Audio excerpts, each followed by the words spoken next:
the most evil experiments ordered by kings. Most rulers in history wanted power, land, or money. A few wanted something stranger. They wanted answers. They wanted to know what language God speaks, whether the human body can be made immune to poison, what happens to a man's stomach when he runs after eating. They had access to prisoners, condemned men, infants with no one to protect them, and the absolute authority to do whatever they decided science required. These are the experiments they ordered, and the people who paid for them. 1. Frederick II and the Language Deprivation Experiment. In the early 13th century, Frederick II, Holy Roman Emperor and King of Sicily, decided to answer one of the oldest questions in medieval scholarship. If a child was raised from birth without hearing a single word of human language, what would it eventually speak? Latin? Greek? Hebrew? Some scholars argued the answer was Hebrew, the language of God, the original tongue of Adam. Frederick wanted proof. He selected a group of newborn infants, most of them children of poor families who had no means to refuse the emperor's interest.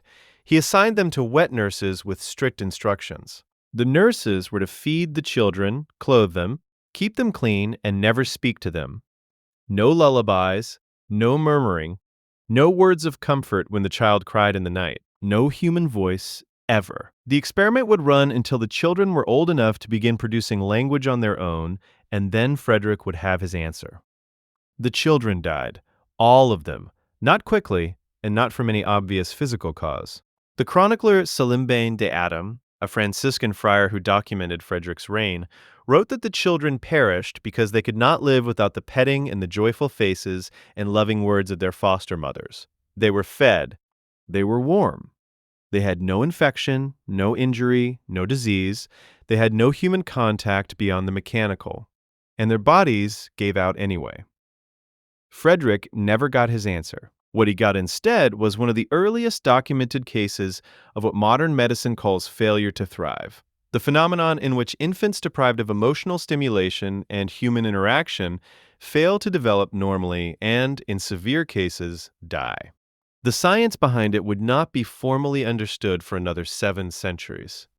The emperor moved on to his next question. He always had another question. 2. Frederick II and the digestion experiment. Frederick II comes up twice on this list because he was genuinely and relentlessly curious about how human bodies worked, and he had no ethical framework that would have stopped him from finding out.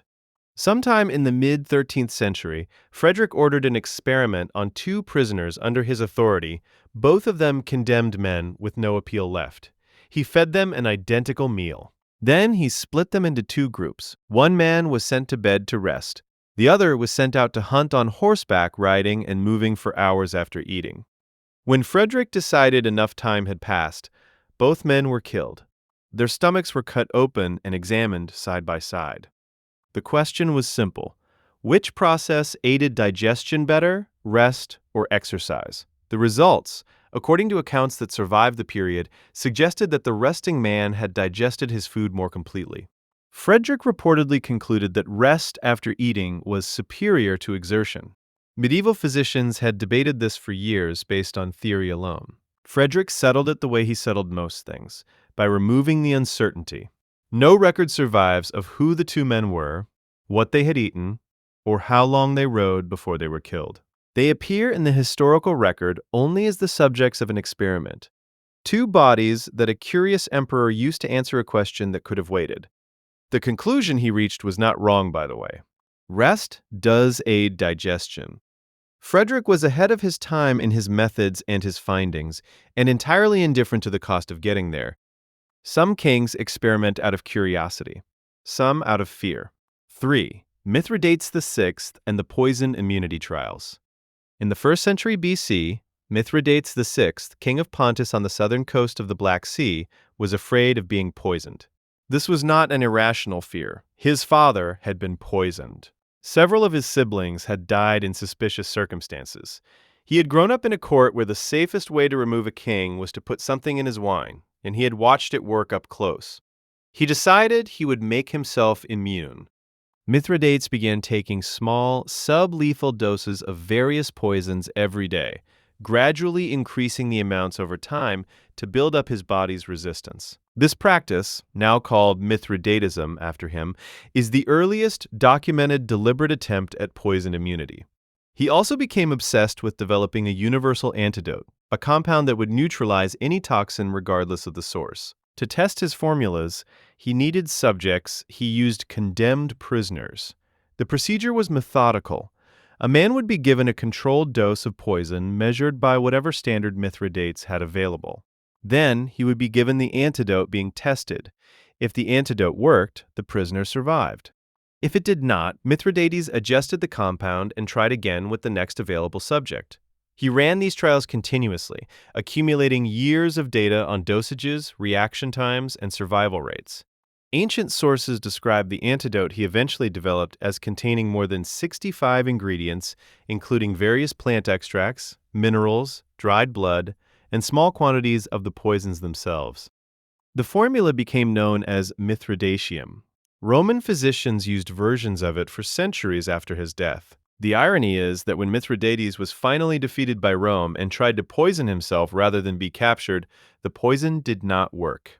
He had made himself too resistant. He had to ask a soldier to stab him instead.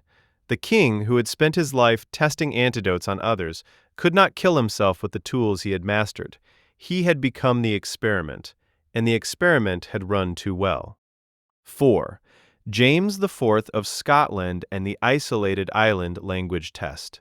In 1493, James IV of Scotland conducted his own version of Frederick II's language experiment, apparently unaware of or untroubled by how Frederick's version had ended. James was young, educated, and genuinely interested in science and medicine, in a Renaissance prince kind of way.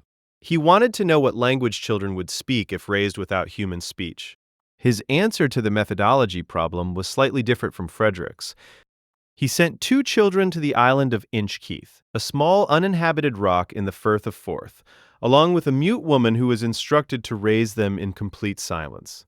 The woman could feed them, care for them, and keep them alive. She could not speak. No one else would visit. The children would grow up in isolation and eventually, the theory went, produce whatever language was natural to human beings. The chronicler Robert Lindsay of Pitscotty wrote that the children, when eventually retrieved, were reported to have spoken good Hebrew.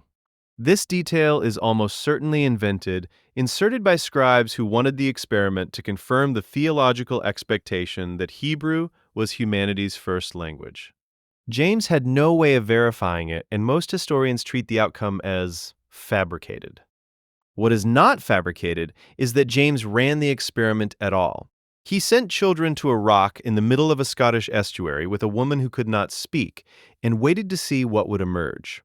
The children survived, which distinguishes his experiment from Frederick's. Whether they spoke anything coherent when they came back, whether they were psychologically whole, whether anyone thought to ask what the mute woman's experience had been, none of this is recorded. James went on to become one of the more active patrons of medicine in Scottish history. He pulled teeth on his own court physicians, not as punishment, but out of professional curiosity. He was interested in how things worked. He was less interested in what the things he was working on experienced in the process. Some experiments are about fear of death. Some are about outsmarting it. 5. Qin Shi Huang and the Immortality Elixir Program. By 210 BC, Qin Shi Huang, the first emperor of a unified China, was the most powerful man in the world and terrified of dying. He had spent his reign building walls, burning books, burying scholars alive to suppress dissent, and conquering 6 rival kingdoms to forge a single empire. He was not finished. He needed more time. He needed to live forever. He tasked his court alchemists and scholars with the problem. The result was not one experiment, but an entire program, running for years, in which various formulas were developed, tested, and administered in search of the elixir of immortality. The alchemists had theories. Certain minerals, certain compounds, certain combinations of refined substances were believed to carry the essence of longevity. Cinnabar, the red ore of mercury, was considered particularly promising. Red was the color of vitality. Mercury was strange, liquid, and metallic at the same time. Unlike any natural substance, surely something that strange was powerful. Mercury is, of course, a devastating neurotoxin. The elixirs that Qin Shi Huang's court produced and fed to the emperor almost certainly contained significant quantities of it. Historians examining the ancient records have noted the progressive deterioration in the emperor's behavior and judgment in his final years. The paranoia, the erratic decisions, the suspicion of everyone around him, these symptoms are consistent with chronic mercury poisoning. The man who had unified China and built one of the most sophisticated administrative systems in the ancient world was being slowly destroyed by the medicine he believed would save him. The alchemists were not experimenting on prisoners in this case. They were, eventually, experimenting on the emperor himself, though they did not know it, and neither did he. Several of them were executed when their formulas failed to produce results. Others fled. At least one group of scholars was reportedly sent on a sea voyage to find the islands of the Immortals in the Eastern Ocean, and simply never came back, whether because they drowned or because they understood what happened to people who returned to Qin Shi Huang's court with empty hands. The emperor died in 210 BC on a tour of his empire, in a carriage, attended by a small number of officials who concealed his death for weeks to prevent a power struggle from erupting before they reached the capital. His body was transported back to his tomb, accompanied by cartloads of rotting fish, to disguise the smell of decomposition. The man who was trying to live forever was smuggled home as a corpse past the kingdom he had spent his life building. The elixir was in his blood the whole time, and it was killing him. Every one of these kings had access to absolute power, and a question, they decided, was worth any cost to answer. None of them found what they were looking for. Frederick never learned what language God speaks. Mithridates made himself immune to everything except his own army.